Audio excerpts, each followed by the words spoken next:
ఒక చల్లని శీతాకాల సాయంత్రం రోహన్ అనే చిన్న బాలుడు బస్టాప్ దగ్గర ఒక చిన్న కుక్క చలితో వణుకుతూ కనిపించింది.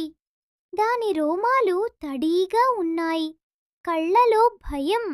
చాలామంది దాన్ని పట్టించుకోకపోయినా రోహన్ మాత్రం ఆగిపోయాడు. తన స్కార్ఫ్ను తీసి కుక్క చుట్టూ కప్పారు. కుక్క రోహన్ చేతిని నాకుతూ కృతజ్ఞత చెప్పింది. రోహన్ దాన్ని ఇంటికి తీసుకెళ్లి వేడి పాలు ఇచ్చాడు. కొన్ని రోజులకే కుక్క రోహన్కు మంచి స్నేహితుడైపోయింది.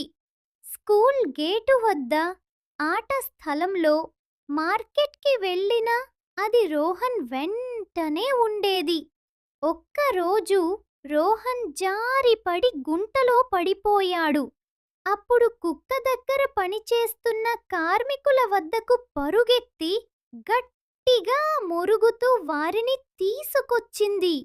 వారు రోహన్ను బయటకు తీశారు. అప్పుడు రోహన్ గ్రహించాడు, చిన్న సహాయం చెయ్యడం పెద్ద స్నేహాన్ని తెస్తుంది.